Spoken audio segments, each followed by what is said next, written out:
مدنی خاندان ایک جو ہے وہ علمی گھرانہ ہے، تو اس گھرانے میں بچپن میں یا دوران طالب علمی آپ کو پڑھنے پڑھانے کے علاوہ کچھ اجازت تھی کچھ غیر نصابی سرگرمیاں یا ان چیزوں میں حصہ لینے کی؟ عام مدارس سے مکمل درس نظامی کے بعد داخلہ ہوتا تھا۔ جامعہ رحمانیہ کو یہ ایک امتیاز حاصل تھا کہ ہماری جو 4 سالہ ثانویہ خاصہ کی سند ہے اس پر بھی ہمارا مدینہ یونیورسٹی میں داخلہ ہو جاتا تھا۔ روپڑی خاندان میں جو معروف بزرگ گزرے ہیں ان کے ساتھ آپ کا کیا رشتہ ہے؟ میں تو اپنے بھائیوں سے کہتا ہوں کہ آپ سب اہل بیت میں سے ہیں اور میں آپ کا خادم انس۔ ہم کچھ بچوں کو دیکھتے ہیں کہ ان کا حافظہ اتنا اچھا نہیں ہوتا، لگ رہا ہوتا ہے کہ وہ کافی ٹائم لگا رہے ہیں حفظ کے اوپر، تو آپ کا کیا خیال ہے؟ مطلب اگر ایک بچہ بہت زیادہ ٹائم لے رہا ہے تو اس کو جاری رکھنا چاہیے حفظ یا کوئی لائن چینج کرنے کا پلان کرنا چاہیے؟ کئی لوگ پوچھتے ہیں کہ جی آپ نے امام ابو حنیفہ رحمہ اللہ کا نام آخر میں کیوں رکھا ہے، آپ اہل حدیث ہیں اس لیے؟ میں نے کہا دیکھیں میں اہل حدیث ہوں، پھر بھی ہم نے لوگ سمجھتے ہیں کہ اہل حدیث امام ابو حنیفہ رحمہ اللہ سے وہ تعلق نہیں ہے ان کا، ہم نے پھر بھی نام رکھا ہے نعمان ابو حنیفہ۔ وہ کہتے ہیں نہیں آپ نے نام آخر میں کیوں رکھا ہے؟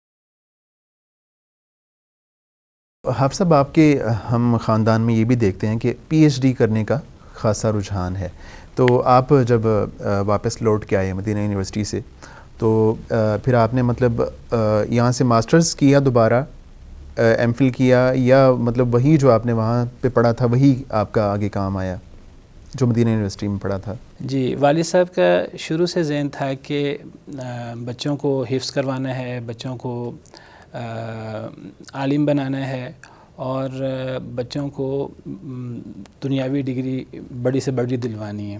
وہ شروع سے ہمیں کہا کرتے تھے کہ بیٹا آپ کو دین کا علم بھی سیکھنا ہے اور آپ کو معاشرے میں مؤثر بھی ثابت ہونا ہے۔ اگر بچوں کو اچھی تعلیم دینی ہو تو والدین کا شروع سے فوکسڈ ہونا بہت ضروری ہے۔ صحیح۔ کہ اگر والدین خود کلیئر نہیں ہیں کہ ہم نے بچوں کو کیا پڑھانا ہے تو بعض دفعہ وہ اتنی منظم انداز سے بچے نہیں پڑھ پاتے۔ صحیح۔ تو والد صاحب شروع سے وہ ایک ذہن دے دیتے تھے کہ بچوں نے حفظ کرنا ہے، بچوں نے دین کا علم حاصل کرنا ہے، پھر والدہ محترمہ اس بات کو پورا کرنے میں وہ جان لڑا دیتی، اپنی محنت کرتی۔ تو والد صاحب نے خود بھی پی ایچ ڈی کی اور انہوں نے سب بچوں کو بھی اس طرف لگایا کہ بیٹا آپ کو پی ایچ ڈی تک پہنچنا ہے۔ تو جب میں مدینہ یونیورسٹی میں لائسنس کر کے لائسنشیٹ کر کے کلیت الشریعہ جو بی ایس کے برابر ہے وہ کر کے واپس آیا، تو میں نے مدینہ یونیورسٹی سے جب میں آتا تھا چھٹیوں میں تو تب گرمیوں کی چھٹیاں ہوتی تھیں، اس کے دوران ان دنوں میں امتحان ہوتے تھے ماسٹرز کے۔ تو میں نے والدہ یا بڑے بھائی حسین جو ہیں وہ میرا داخلہ جمع کروا دیتے تو میں آ کر ایگزام دے دیتا۔ تو اسلامیات میں میں نے ایم اے اسلامیات کیا کیونکہ میں پہلے بی کام پہلے ہی کر چکا تھا۔ ٹھیک ہے۔ تو اس بی کام کی بیس پر میں نے ایم اے اسلامیات کر لیا پنجاب یونیورسٹی سے پرائیویٹ مدینہ یونیورسٹی پڑھنے کے دوران۔ ٹھیک ہے۔ جب میں واپس اس کے دوران میں جب میں 2002 میں واپس آیا تو اب میں نے جامعہ رحمانیہ میں ہی پڑھانا شروع کر دیا اور شام کے وقت اپنی تفسیر کی کلاس شروع کر دی۔ تو اب ساتھ ہی جو ہے والد صاحب کی خواہش یہ تھی کہ ہم آگے M Phil P H D کریں۔ اس وقت اگر کسی نے ماسٹرز میں فرسٹ ڈویژن لی ہوتی تو اس کو ایم فل کرنے کی ضرورت نہیں تھی، وہ ڈائریکٹ پی ایچ ڈی کر سکتا تھا۔ یہ ایم فل لازمی ہوا ہے 2005 کے بعد، 2005 میں۔ تو اس سے پہلے جس کی سیکنڈ ڈویژن ہوتی تھی اس کو کرنا ہوتا تھا، اس کو ایم فل کرنا ہوتا تھا، تب وہ آپشن تھی۔ ٹھیک ہے۔ تو لیکن اگر کسی کی فرسٹ ڈویژن ہوتی تھی ماسٹرز میں تو ڈائریکٹ پی ایچ ڈی میں داخلہ لے سکتا تھا۔ تو انہی دنوں 2003 کی بات ہے، انہی دنوں شیخ Zayed centre Punjab university Lahore, تو انہوں نے ریگولر پی ایچ ڈی شروع کی، تو پہلا بیچ تھا ان کا۔ تو اس پہلے بیچ میں نے بھی داخلہ لے لیا اور میرے ساتھ ہمارے بہنوئی ہیں ڈاکٹر حافظ محمد زبیر، تو کوئی 150 لوگوں نے ایگزام دیا جس میں سے ہم 2 لوگ پاس ہوئے، تو ہم 2 لوگوں کو انہوں نے پی ایچ ڈی میں داخلہ دیا۔ تو 2003 میں ہماری رجسٹریشن ہوئی پی ایچ ڈی میں اور 2010 میں ہماری پی ایچ ڈی مکمل ہو گئی۔ میری پی ایچ ڈی جو ہے وہ تفسیر میں ہے، قرآن کریم کی تفسیر کرنے کا طریقہ کار کیا ہے، قرآن کریم کی تفسیر کرنے کا منہج کیا ہے۔ میرے تھیسس کا ٹائٹل ہے حمید الدین فراہی اور جمہور کے اصول تفسیر ایک تقابلی مطالعہ۔ یہ جو فراہی اسکول آف تھاٹ ہے یہ تفسیر میں نظم قرآن اور ادب جاہلی کو بڑی اہمیت دیتے ہیں، اور تفسیر میں حدیث اثار صحابہ کو وہ اہمیت نہیں دیتے تفسیر بالمعصور کو جو ان کی اہمیت ہے، اور جمہور مفسرین ہمیشہ سے وہ تفسیر بالمعصور کو اہمیت دیتے رہے، اور وہ ساتھ یہ نظم قرآن اور ادب جاہلی اور ان چیزوں کو وہ ساتھ لے کے چلتے رہے، ان کی حیثیت اجتہادی ہے۔ تو یہ میں نے کمپیریزن کیا کہ تفسیر کرنے میں تفسیر بالمعصور کی، حدیث کے ساتھ تفسیر کی، اثار صحابہ کے ساتھ تفسیر کرنے کی کیا اہمیت ہے، صحیح ہے، اور اس حوالے سے فراہی اسکول آف تھاٹ کا کیا مطلب اسی حوالے سے جو آپ کا ٹاپک تھا اس کے حوالے سے اگر ہم مختصر بات کریں یا مختصر آپ سے پوچھنا چاہیں کہ اگر وہ نظم قرآن کی بات کرتے ہیں تو کیا آپ سمجھتے ہیں کہ وہ موقف درست ہے؟ کیونکہ عام طور پہ وہ کہتے ہیں کہ دیکھیں جی کوئی بھی کلام ہے، عام انسانوں کا کلام ہو، اس میں بھی ایک ربط، اس میں بھی ایک نظم ہوتا ہے، تو قرآن میں نظم کیوں نہیں ہوگا؟ تو مختصراً اگر آپ یہ بتانا چاہیں کہ ان کا موقف کیا آپ نے اپنے تھیسس میں کیا ثابت کیا کہ غلط ہے یا صحیح ہے؟ دیکھیے ان کا موقف یہ ہے، حمید الدین فراہی صاحب کا، انہوں نے باقاعدہ اس کے لیے کچھ رسالے بھی لکھے، التکمیل فی اصول التأویل، تفسیر کرنے کا اصول کیا ہے، اور انہوں نے چند صورتوں کی تفسیر بھی کی جس کا نام تفسیر نظام القرآن ہے، اور ان کی یہ کتابیں عربی میں ہیں، انہوں نے جو کتابیں لکھی وہ عربی زبان میں لکھی۔ تو انہوں نے خود ویسے پورے قرآن کی تفسیر کی یا نہیں کی؟ پورے قرآن کی تفسیر نہیں کی، انہوں نے 19 صورتوں کی تفسیر کی، ترتیب سے یا ترتیب سے نہیں، کوئی آخر کی چند صورتیں سورۃ الذاریات کی سورۃ الفیل کی، اور کوئی 19 کے قریب صورتوں کی انہوں نے تفسیر کی۔ سورہ بقرہ کی شروع کی تھی لیکن سورہ بقرہ کی کچھ تفسیر وہ مکمل کر سکے تو پھر وہ فوت ہو گئے۔ تو انہوں نے کہا کہ اصل میں قرآن کی تفسیر کرنے کے 2 اصول ہیں بنیادی، ایک قطعی اور داخلی اصول ہیں، اور ایک خبری ضمنی اور خارجی اصول ہیں۔ انہوں نے کہا قرآن کی تفسیر کرنے کا قطعی اور داخلی اصول کیا ہے، وہ نظم قرآن ہے، نظام القرآن۔ انہوں نے اپنی تفسیر کا نام بھی تفسیر نظام القرآن رکھا اسی مناسبت سے۔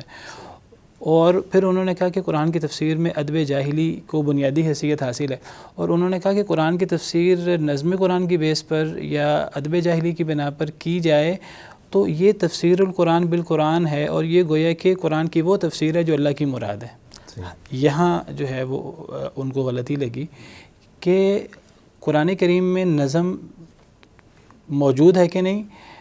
دیکھیے بعض علماء کی رائے یہ ہے کہ قرآن کریم ایک منظم کتاب نہیں ہے، بہت بڑا نام ہے اس بن عبد السلام، بہت بڑے عالم ہیں، اور دیگر بعض علماء کی رائے یہ ہے کہ قرآن کریم چونکہ قرآن کریم ایک اکٹھا نہیں اترا، وہ وقفے سے اترا ہے، 23 سال کے عرصے میں اترا ہے، حالات و واقعات کے مطابق اترا ہے، سوال ہوتے تھے، واقعات ہوتے تھے، اس کے مطابق اترتا تھا، تو قرآن کریم میں نظم نہیں ہے۔ صحیح ہے۔ دوسری طرف علماء کی ایک بڑی جماعت ہے جو کہتے ہیں کہ قرآن کریم میں نظم موجود ہے، وہ کہتے ہیں کہ قرآن کریم ٹھیک ہے حالات و واقعات کے مطابق اترا ہے، قرآن کریم وقفے سے اترا ہے، 23 سال کے عرصے میں اترا ہے، لیکن قرآن کریم کے نزول کی ترتیب ایک فرق ترتیب ہے، اور قرآن کریم کی باقاعدہ ایک مصحف کی ترتیب نبی صلی اللہ علیہ وسلم نے اللہ کے حکم سے وہ ترتیب صحابہ کرام کو بتائی، اور صحابہ کرام نے اس کے مطابق قرآن کریم لکھا۔ کاتبین وحی نے نبی صلی اللہ علیہ وسلم پر جو وحی اترتی آپ فرما دیتے صحابہ کرام سے کہ اس وحی کو، اس آیت کو فلاں صورت میں فلاں آیت کے بعد لکھ دو۔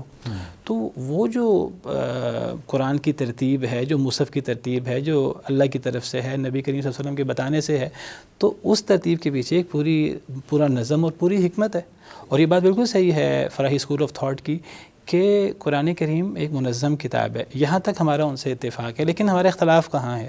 ہمارا اختلاف یہ ہے کہ جس طرح ایک انسان ناقص ہیں، انسان جب ایک کلام کرتا ہے وہ ایک منظم، ایک مربوط کلام کرتا ہے، خالق کائنات ایک منظم اور مربوط کلام کیوں نہیں کریں گے؟ اگرچہ وہ حالات و واقعات کے مطابق اترا ہے لیکن اس کی باقاعدہ ترتیب لگائی گئی، وہ منظم اور مربوط ہے، لیکن وہ قرآن کا نظم اور قرآن کا ربط وہ بیان نہیں کیا اللہ تعالیٰ نے، یا وہ نبی کریم صلی اللہ علیہ وسلم نے بیان نہیں کیا۔ جب وہ بیان نہیں کیا تو وہ ایک اجتہادی چیز ہے، اس میں آپ کی رائے، آپ کو کچھ اور نظم سمجھ آ سکتا ہے، مجھے کچھ اور نظم سمجھ آ سکتا ہے، یہ ایک اجتہادی چیز ہے۔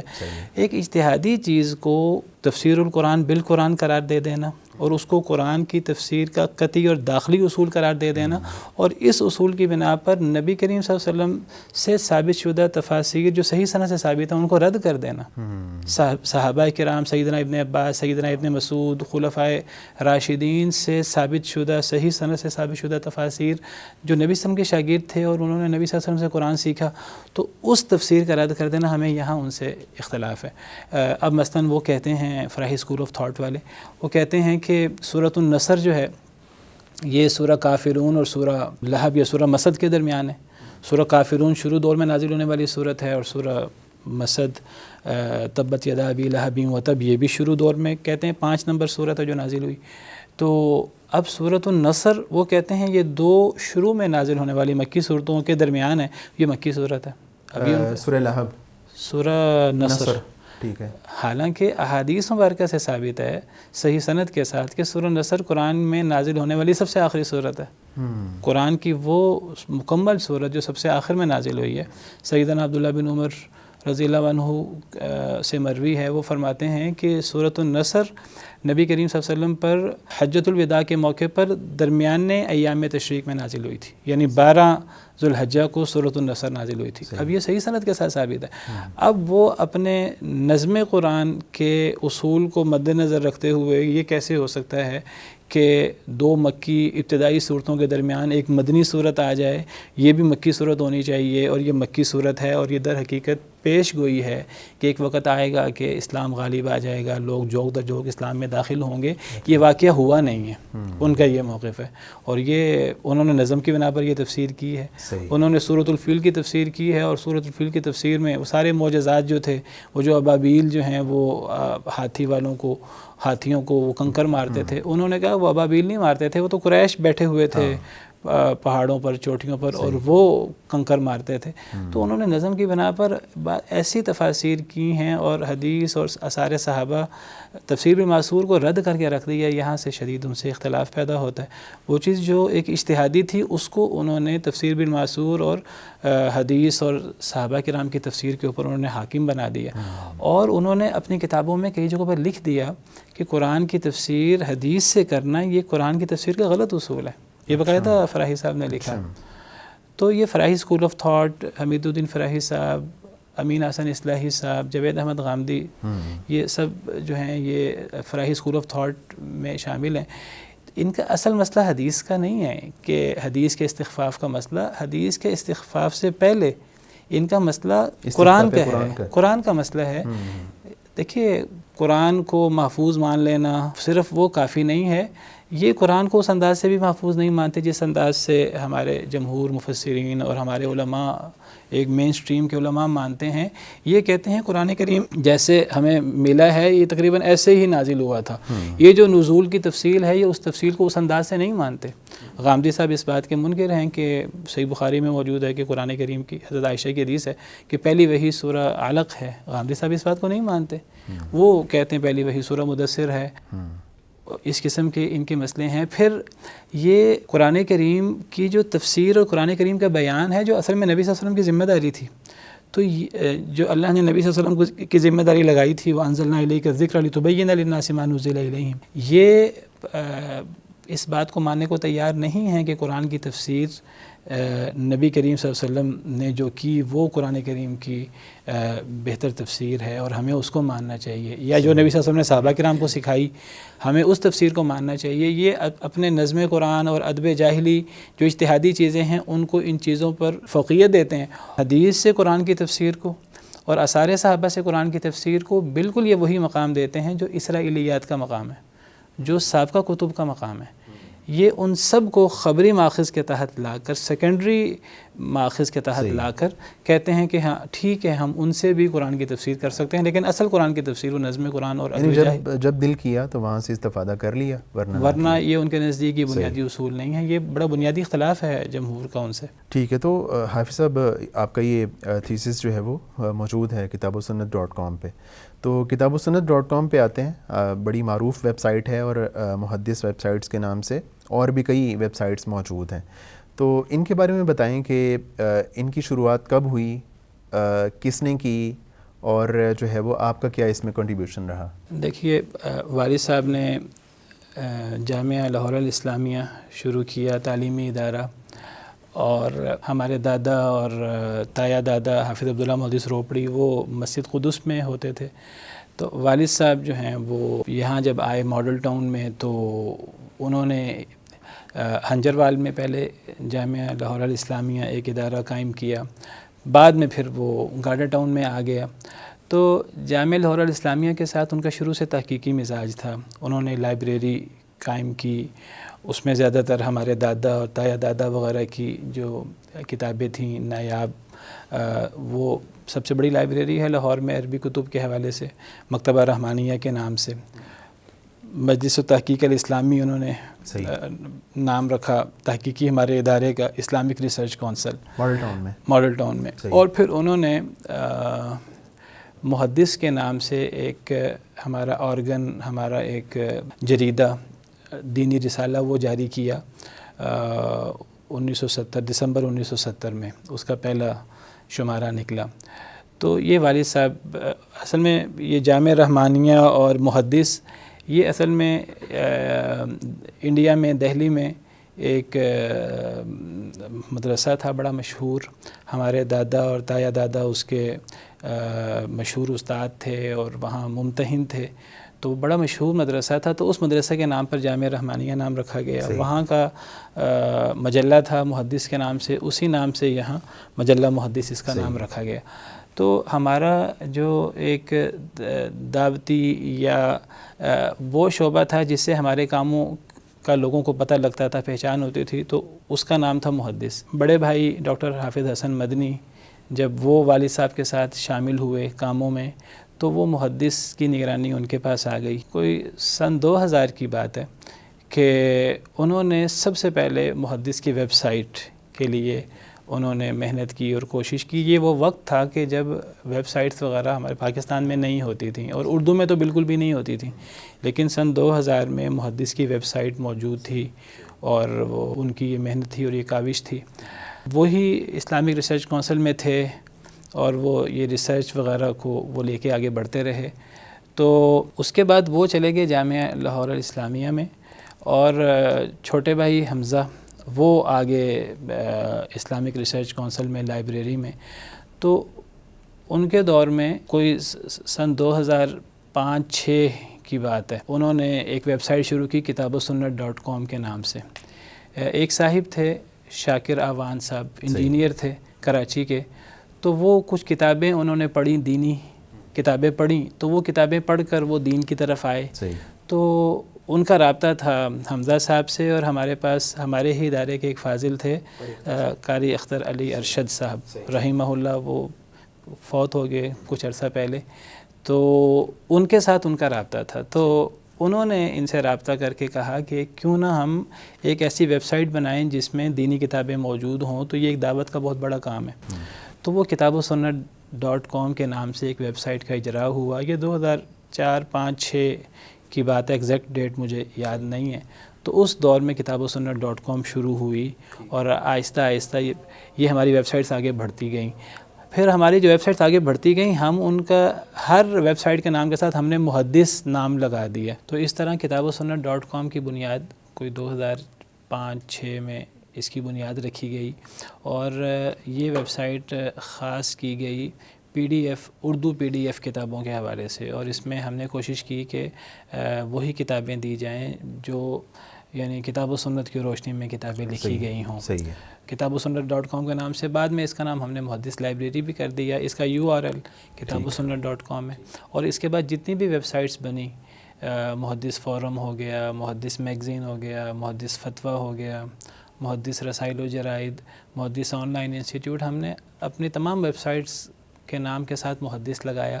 گویا کہ ہم نے محدث کو اپنے جو دعوتی کام اور ذرائع ابلاغ سے متعلق جو کام تھے، ہم نے ان کاموں کے لیے لفظ محدث کو خاص کر دیا.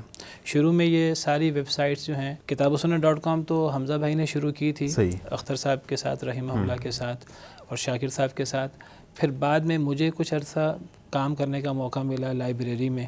تو جب میں لائبریری میں آیا تو یہ ویب سائٹس کتاب و سنت سے آگے بڑھ کر 8-10 ویب سائٹس بن گئی. میرا کچھ ذوق و شوق کمپیوٹر کے ساتھ ویب سائٹس کے ساتھ زیادہ تھا. تو شروع میں تو یہ ویب سائٹس جو ہیں یہ 99J ماڈل ٹاؤن میں ہمارے اسلامک ریسرچ کونسل میں ہی رہیں. پھر بعد میں حالات ایسے بنے کہ ہمیں یہ مرکز نور کا ادارہ مل گیا. تو یہ پھر کوئی 2015-16 میں مجھے یاد پڑتا ہے کہ یہ ویب سائٹس کا سارا سلسلہ ماڈل ٹاؤن سے اٹھا کر ہم مرکز نور میں لے آئے, اور مرکز نور میں آج کل یہ ویب سائٹس کا پورا ہمارا یہ سلسلہ اور یہ پورا ادارہ ہمارا مرکز نور میں ٹاؤن شپ میں موجود ہے. تو ڈاکٹر صاحب یہ بتائیں کہ ہم مطلب خواجہ عتیق صاحب کا نام سنتے ہیں, بڑی ایک معزز شخصیت تھے, اللہ تعالیٰ ان کے حال پہ رحم کرے, فوت ہو گئے ہیں. تو مطلب جو ہمارا مدرسہ ہے بیت العتیق کے نام سے, وہ بھی غالباً انہی کا ہے. تو ان کے بارے میں آپ کیا کہنا چاہیں گے, ان سے ملاقات کیسے ہوئی, اور ان کے ساتھ جو آپ کا تعلق تھا اس کے بارے میں آپ کچھ کہنا چاہیں؟ اصل میں جب 2002 میں مدینہ یونیورسٹی سے میں آیا تو ایک تو میں نے مدرسے میں پڑھانا شروع کیا, دوسرا میں نے شام کے ٹائم مغرب کے بعد مردوں میں تفسیر کلاس, ترجمہ تفسیر کلاس شروع کی. ہمارا اسلامک انسٹیٹیوٹ تھا فیمیلز کا, تو اس میں ہم نے میل سیکشن شروع کیا. اس وقت سے اللہ نے مجھے توفیق دی, آج تک میں تفسیر کی کلاسیں لے رہا ہوں. تو میرا جو ذوق شوق ہے وہ PhD بھی تفسیر میں ہے, اور تفسیر کے ساتھ اور وراثت کے ساتھ میرا ذوق ہے. تو میں نے سن 2002 میں تفسیر کی کلاسیں شروع کیں. تو ایک دفعہ ہم کلاس شروع کرتے قرآن کریم کی, کوئی ہم سلیکٹڈ آیتیں نہ پڑھتے, ہم پورا قرآن پڑھتے. جب وہ مکمل ہو جاتا ترجمہ تفسیر کے ساتھ تو پھر دوبارہ شروع کر دیتے. تو اسی طرح ہمارا سلسلہ چلتا رہا. سن 2009 کے لگ بھگ کی بات ہے. یہ فزیکل بھی تھا اور آن لائن بھی تھا؟ نہیں, اس وقت ہم فزیکل کرتے تھے. یہ آن لائن جا کے تو 2016, 17, 18 میں جا کر ہوا, تب فزیکل کلاسیں ہوتی تھی. تو سن 2009 میں ہم نے ایڈ دیا نئی قرآن کلاس شروع کرنے کا. تو عتیق احمد خواجہ صاحب رحمہ اللہ وہ خود بتاتے ہیں, وہ کہتے ہیں کہ میں نہیں جانتا تھا آپ کے ادارے کو, جامعہ لاہور الاسلامیہ, اور آپ کے خاندان کو. تو وہ کہتے ہیں کہ اللہ کا کرنا ایسا ہوا کہ میں گزرا برکت مارکیٹ کے پاس سے, اور میں لیٹ ہو گیا. تو ان کا گھر تھا ای بلاک ماڈل ٹاؤن میں. تو کہتے ہیں میں وہاں پہنچ نہ سکا جمعے کے لیے, تو برکت مارکیٹ سے گزر رہا تھا, تو میں نے آپ کے ادارے میں نے جمعہ پڑھ لیا. اللہ کی طرف سے پہلی دفعہ وہاں جمعہ پڑھا, جامعہ رحمانیہ. وہاں جمعہ پڑھا, یا دارالقرآن میں برکت مارکیٹ میں, انہوں نے کہیں جمعہ پڑھا, مجھے اب یاد نہیں ہے. وہاں ہمارے پمفلٹس تقسیم ہو رہے تھے. وہ پہلی مرتبہ انہوں نے وہاں جمعہ پڑھا, اور ان کے ہاتھ ہمارا پمفلٹ لگا کے تفسیر کا کہ تفسیر کی نئی کلاس شروع ہو رہی ہے. سن 2009 میں ہم نے شروع کی. تو وہ آگے ہماری تفسیر کی کلاس میں, اور وہ مجھے یاد ہے ہم نے وہ تفسیر کی کلاس اپنی شروع سے لے کر آخر تک 4 سال میں مکمل کی. تو وہ 4 سال عتیق احمد خواجہ صاحب نے ہمارے ساتھ وہ قرآن کی کلاس پڑھی, اور وہ پھر ہمارے ساتھ نتھی ہو گئے, بڑا وہ خوش ہوئے. اور انہوں نے شروع میں ہی سن 2009-10 کی بات ہی ہے, انہوں نے کہا کہ میں نے یہاں شوکت خانم کے ساتھ ایک 12 کنال کا میرا ادارہ ہے, میں نے مدرسہ بنایا ہوا ہے, وہ اتنا اچھا چل نہیں رہا, تو میں چاہتا ہوں کہ آپ اس میں میرے ساتھ تعاون کریں اور ہم مل جل کر اس کام کو آگے بڑھائیں. تو وہ 12 کنال کی جگہ وہ انہوں نے, چونکہ مجھ سے پڑھتے تھے, انہوں نے مجھے کہا کہ آپ اس کی ذمہ داری لیں. تو میں نے اپنے خاندان کے سامنے بات کی, تو اس کی ذمہ داری حمزہ بھائی کو دے دی گئی. اور اس کے ساتھ جو ہے وہ ان کا یہاں ٹاؤن شپ میں غازی چوک کے پاس ان کا ماربل کا کام تھا, ان کے ایک کنال کی جگہ تھی. تو انہوں نے, اور اس کے لیے انہوں نے مسجد بنائی ہوئی تھی چھوٹی سی, انہوں نے کہا کہ اس مسجد کی ذمہ داری بھی آپ لوگ سنبھال لیں. مجھے انہوں نے کہا کہ آپ سنبھال لیں, یعنی وہی جگہ جہاں پہ ہم اب بیٹھ کے پروگرام کر رہے ہیں, جہاں ہمارا اسٹوڈیو ہے, جہاں ہم یہ پروگرام کر رہے ہیں. پہلے تو وہ جگہ 1 کنال تھی یا 2 کنال؟ جہاں ان کی ماربل فیکٹری تھی اس جگہ پر 1 کنال جگہ تھی, یہاں 1 کنال کے پلاٹس ہیں. اور انہوں نے پیچھے پنجاب سوسائٹی ہے, انہوں نے 10 مرلے کی جگہ لے کر گودام کے طور پہ جگہ لی تھی. بعد میں انہوں نے وہاں نمازیں شروع کر دی, مسجد نور اس کا نام رکھا. انہوں نے مجھ سے ریکویسٹ کی کہ آپ یہاں جمعہ پڑھا دیا کریں, اس کی نگرانی آپ کر لیں. وہاں حمزہ بھائی چلے گئے, تو یہاں انہوں نے کہا آپ کر لیں. تو یہاں وہ نعیم ناصف صاحب سے میں نے کہا کہ آپ جمعہ پڑھا دیا کریں. انہوں نے جمعہ شروع کیا, کچھ میں نے جمعہ شروع کیا. جب یہاں کام کچھ بڑھا آگے, تو وہ اللہ نے ایسا ان کو دل دیا تھا, میں نے ان جیسا یعنی خیرات کرنے والا اور نیکی کرنے والا بندہ دیکھا نہیں. ماشاءاللہ. تو انہوں نے وہ جو ایک کنال کی جگہ تھی اپنی ماربل فیکٹری, انہوں نے اس کو بھی کہا کہ میں اس کو بھی وقف کر دیتا ہوں, آپ اس کو بھی مسجد بنا لیں. تو وہ پھر ہم نے وہ مسجد شہید کر کے یہ وہ یعنی پورا حصہ ہی پورشن پورا 1.5 کنال یہ جگہ ہے, تو یہ 1.5 کنال کی ہماری مسجد بن گئی.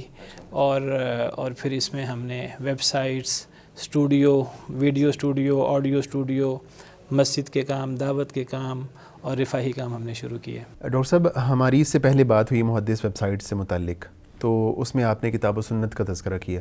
تو جو ویب سائٹس ہیں بڑی مطلب معروف ویب سائٹس ہیں اور بے شمار لوگ ان سے استفادہ کر رہے ہیں, کرتے رہے ہیں.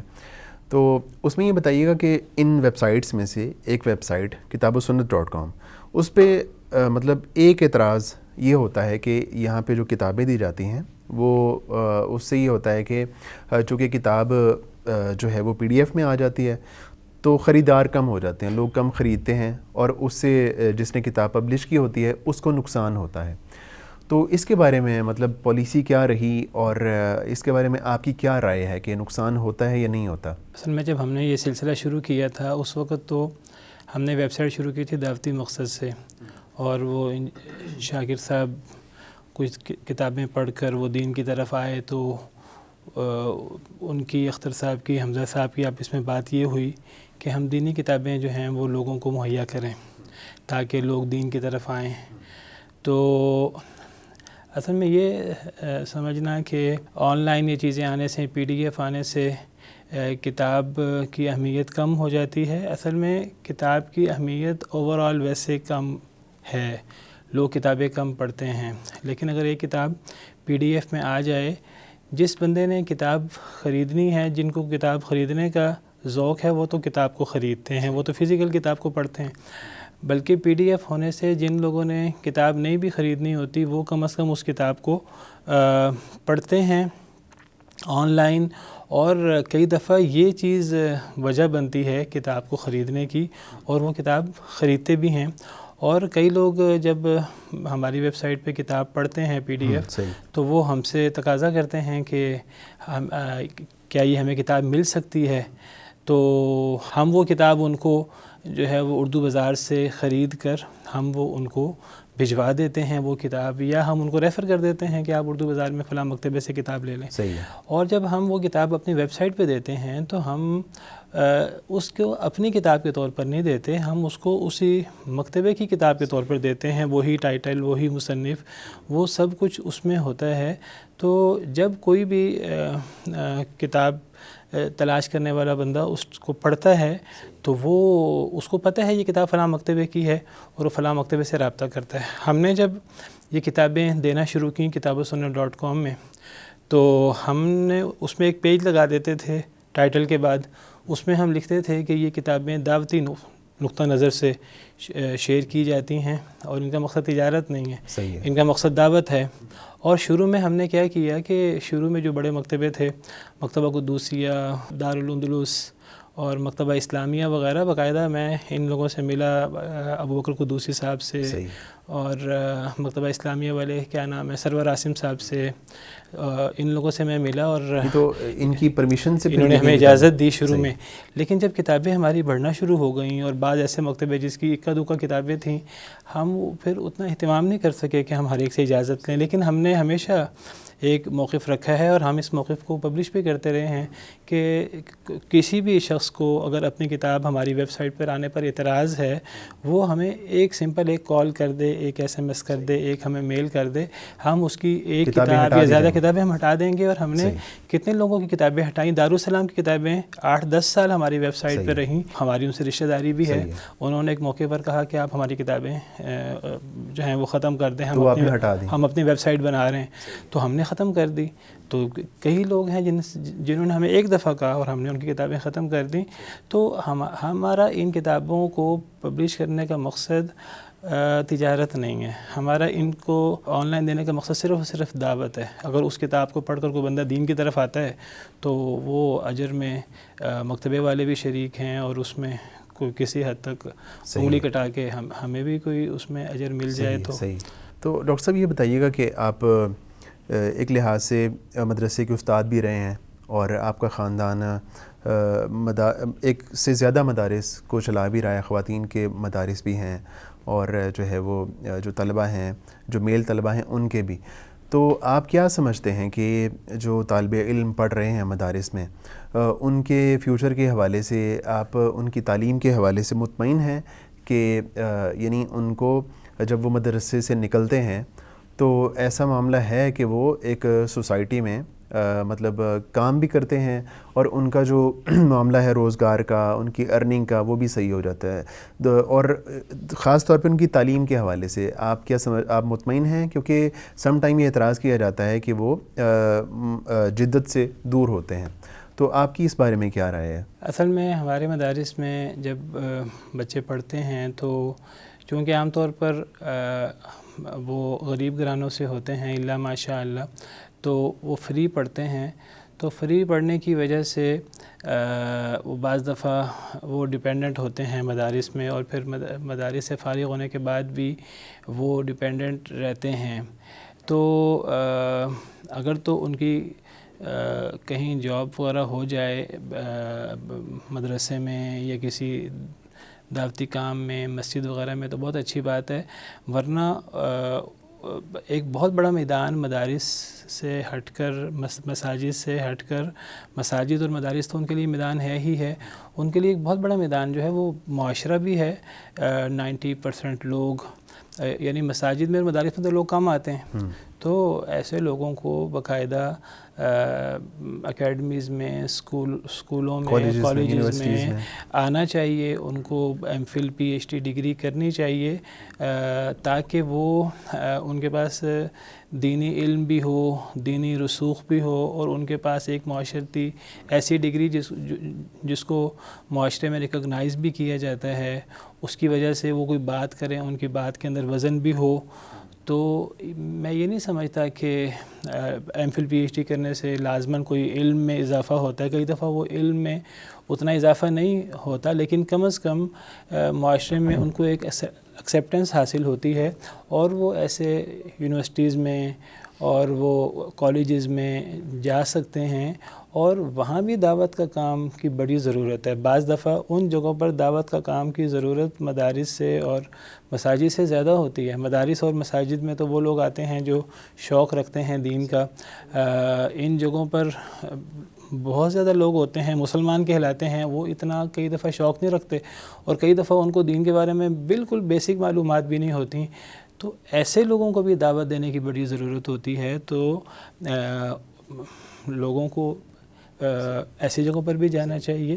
تو یہ اعتراض ہوتا ہے کہ مطلب مدارس سے نکلے ہوئے لوگ جدید مطلب اسلوب سے واقف نہیں ہوتے ہیں. تو آپ کیا سمجھتے ہیں کہ اس طرح کی کوئی کمی موجود ہے اور اس کو دور کرنے کی ضرورت ہے؟ اصل میں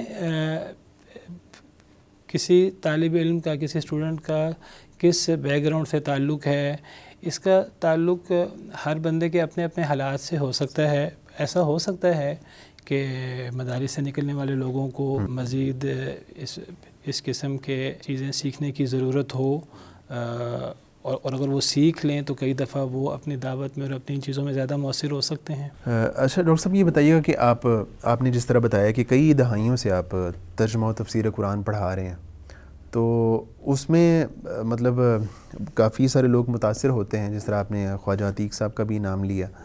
تو اس میں آپ کس چیز کا خاص طور پہ اہتمام کرتے ہیں جب آپ ترجمہ و تفسیر قرآن پڑھاتے ہیں؟ جو دوسرے اساتذہ اکرام ہیں ان کو بھی اس چیز کا یعنی خیال رکھنا چاہیے. میں ایک تو لفظی ترجمے کا اہتمام کرنے کی کوشش کرتا ہوں، اور گرامر اور صیغے اور اس کے مطابق لے کے چلنے کی کوشش کرتا ہوں.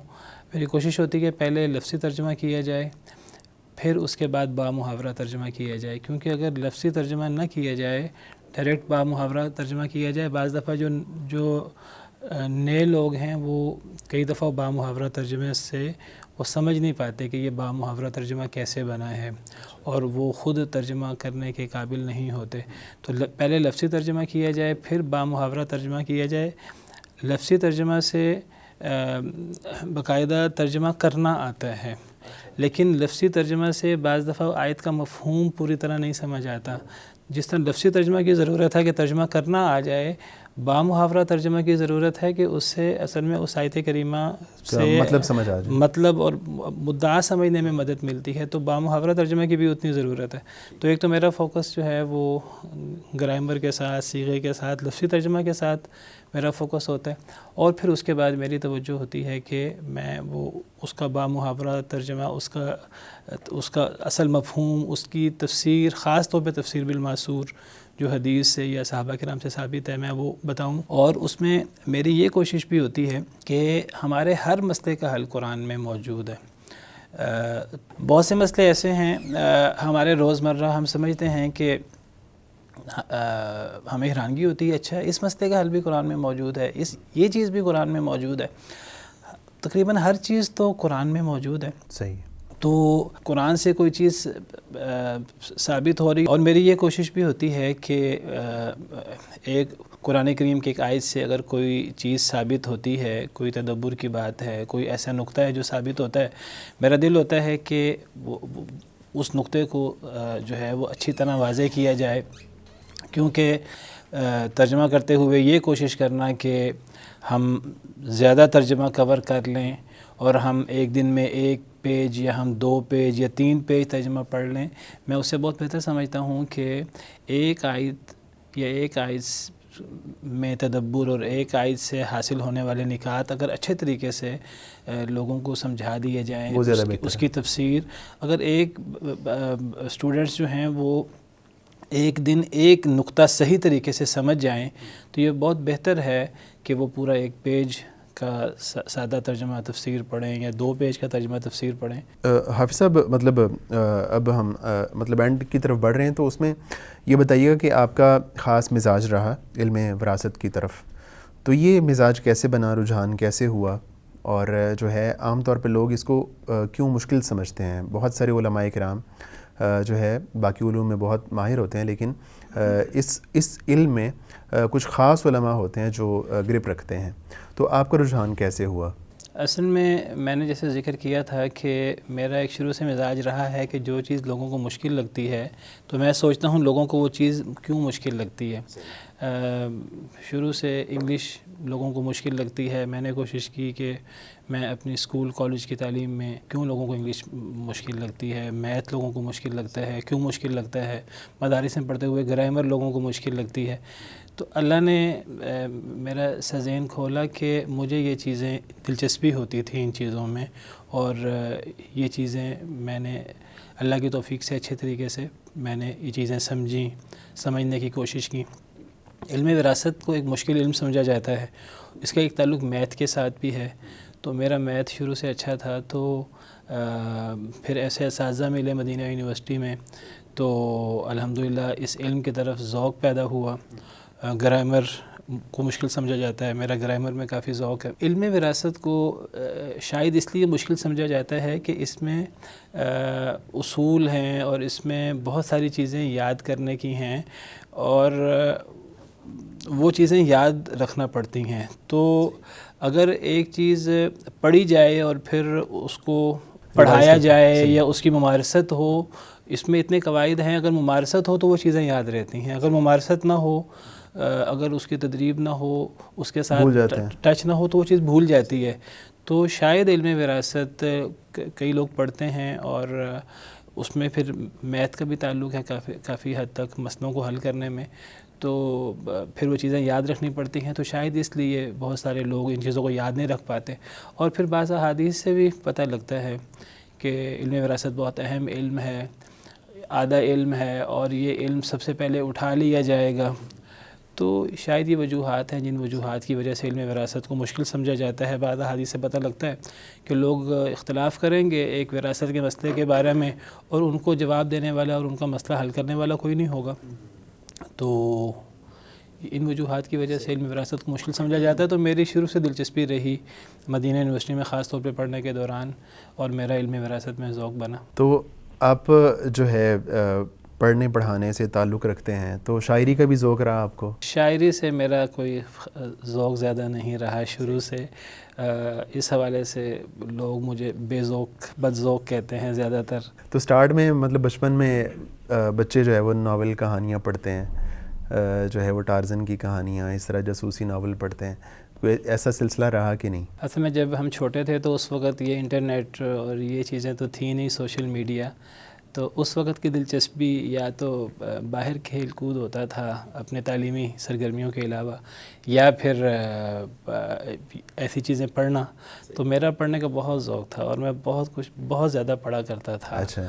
اور بہت زیادہ پڑھنے سے، اور اس میں اخبار بھی تھا، اور میں اس طرح اخبار پڑھتا تھا کہ وہ آپ سمجھیے کہ گھنٹہ 2 گھنٹہ اخبار پڑھنے میں ٹائم لگا دیتا۔ پھر اس طرح ایسی چیزیں بھی پڑھی، نسیم حجازی کے ناول پڑھے، اچھا وہ پڑھے ہیں، پھر انسپیکٹر جمشید سیریز، اور یہ اشتیاق احمد صاحب کی یہ بھی پڑھی، عمران سیریز پڑھی، جاسوسی ڈائجسٹ وغیرہ اس قسم کی چیزیں، جو چیز ملتی تو میں اس کو پڑھتا تھا۔ اس پڑھنے کی وجہ سے فائدہ بھی ہوا، اس سے ایک معلومات بھی ملتی ہیں، اور اس سے ایک آپ کی جو ہے وہ ادب کے ساتھ اور تحریر کے ساتھ، زبان کے ساتھ آشنائی بھی ہوتی ہے، اور اس سے جو ہے وہ آپ کی لکھنا اور بولنا بہتر بھی ہوتا ہے۔ بلکہ میں مدینہ یونیورسٹی گیا تو اس وقت یہ موبائل وغیرہ بھی اتنے عام نہیں تھے، جی، ہمیں وہ باقاعدہ فون پہ رابطہ کرنا پڑتا تھا گھر والوں سے، اور اس میں کافی خرچہ بھی ہوتا تھا، تو ہم خط لکھا کرتے تھے۔ تو میں نے جب خط لکھنا شروع کیے، گھر والوں کو کبھی بور ہوتے تو گھر والوں نے کہا کہ آپ کی تو تحریر کافی اچھی ہے، تو مجھے اندازہ نہیں تھا، تو شاید اس تحریر اچھی ہونے کی وجہ وہ جو آپ پڑھتے رہے، تو وہ یہ چیزیں، تو میں نے بہت کچھ پڑھا ہے اپنے بچپن میں، اور اس قسم کی ساری چیزیں پڑھی ہیں۔ صحیح۔ تو اگر مطلب کھیل کود کی بات کریں تو ابھی جو پاکستانی ٹیم کے کھلاڑی ہیں کرکٹ کے، ان میں سے آپ کو کون سا کھلاڑی سب سے زیادہ پسند ہے؟ اصل میں ایک وقت میں بہت شوق سے میں کرکٹ کھیلتا بھی تھا، اور میں کرکٹ دیکھتا بھی بہت زیادہ تھا۔ تو آپ بیٹسمین تھے یا بولر تھے؟ میں زیادہ بیٹنگ کرتا تھا، تو 92 کا ورلڈ کپ تو مجھے زیادہ یاد نہیں ہے، 96 کا ورلڈ کپ مجھے یاد ہے۔ اس وقت ایک کریز ہوتا تھا دیکھنے کا، جس میں پاکستان انڈیا سے ہار گیا تھا، جس میں پاکستان کوارٹر فائنل میں ہار گیا تھا انڈیا سے۔ اس وقت پاکستان کی ٹیم بڑی کمال کی ہوتی تھی، سارے ٹاپ کے کھلاڑی پاکستان میں ہوتے تھے، اور بڑے شوق سے ایک ایک کھلاڑی کے سارے ریکارڈز یاد ہوتے تھے، فلاں کی اتنی سینچریاں ہو گئی ہیں سعید انور کی، اور فلاں اس کی اتنی وکٹیں ہو گئی ہیں، اور سارے ریکارڈز بھی یاد ہوتے تھے۔ پھر وہ مدینہ یونیورسٹی میں جانے کے بعد اور وہاں سے واپس آنے کے بعد یہ کھیل بالکل ختم بھی ہو گیا ایک لحاظ سے، لیکن کرکٹ دیکھنے کا شوق رہا۔ لیکن جیسے پاکستانی ٹیم کمزور ہوتی گئی تو یہ شوق بھی کم ہوتا گیا۔ تو بہرحال کھلاڑی تو بہت اچھے ہیں ہماری ٹیم میں، بابر اعظم، رضوان اور دیگر جو ہمارے کھلاڑی ہیں، اس طرح ہمارے بولرز جو ہیں وہ ٹاپ کلاس ہیں، لیکن شاید کوئی کیپٹنسی کوئی شاید اتنی اچھی نہیں ہے، یا کوئی اجتماعیت نہیں ہے، تو بہرحال اب اتنا ذوق بھی نہیں رہا۔ تو بالکل آخری سوال آپ سے ہے، اور خطرناک سوال ہے، وہ یہ ہے کہ دیکھیں نبی کریم صلی اللہ علیہ وسلم کا اسوہ ہمارے لیے جو ہے وہ بڑا اہمیت کا حامل ہے، تو ایک چیز ایسی ہے جو پاکستانی سوسائٹی میں ذرا ابھی وہ معیوب سمجھی جاتی ہے، یا اتنا اس کا نہیں ہے یہاں پہ رجحان پاکستان میں، عربوں میں ہے زیادہ، تو شادی ایک سے زیادہ کرنے کا آپ کو کوئی پلان ہے؟ دیکھیے، ایک سے زیادہ شادی، میں اکثر کہتا ہوں کہ میں نظریاتی طور پر ایک سے زیادہ شادی کرنے کا بڑی شدت سے قائل ہوں۔ صحیح، قائل ہیں، اور اس کے بہت فوائد، فائل نہیں ہیں، قائل ہیں۔ صحیح، میں اس کا قائل ہوں، اور اس کے بہت فوائد بھی ہیں، اور اس کے فائدے مردوں سے زیادہ عورتوں کو ہیں۔ صحیح، اور بے حیائی کو ختم کرنے کے اندر بھی اس کا ایک بہت بڑا کردار ہے، لیکن بہرحال ہمارے معاشروں میں یہ چیزیں مشکل ہو گئی ہیں، تو مجھے مشکل لگتا ہے کرنا بالکل، اور میرا کوئی ایسا یعنی کوئی پلان بھی نہیں ہے کہ میں دوسری شادی کروں، لیکن جو ہے میں چاہتا ہوں کہ اس کا رواج ہو معاشرے میں زیادہ سے زیادہ، اور اس چیز کو آسان کیا جائے۔ اگر ممکن یہ چیز آسان ہو تو میں بھی کر لوں، لیکن بہرحال مشکل لگتا ہے، اور ایسا سوچا نہیں زیادہ۔ چلیں ڈاکٹر صاحب، بہت بہت شکریہ آپ کی آمد کا، اللہ تعالیٰ آپ کے علم میں برکت دے، آپ جو بھی خدمت کر رہے ہیں اللہ تعالیٰ اس کو اپنی بارگاہ میں قبول کرے. آپ کی آمد کا بہت بہت شکریہ. ناظرین اکرام، یہ تھے ڈاکٹر حافظ انس نظر مدنی صاحب، جن کے بارے میں، زندگی کے بارے میں آپ نے سنا. اس میں ہمارے لیے سیکھنے کی بہت سی باتیں ہیں. اللہ تعالیٰ سے دعا ہے کہ اللہ تعالیٰ ہمیں بھی جو ہے وہ ہر لحاظ سے جتنا ہو سکتا ہے خدمت دین کے لیے کام کرنے کی توفیق دے. دوبارہ آپ سے ملاقات ہوگی نئے گیسٹ کے ساتھ. تب تک کے لیے اجازت دیجیے. اللہ حافظ.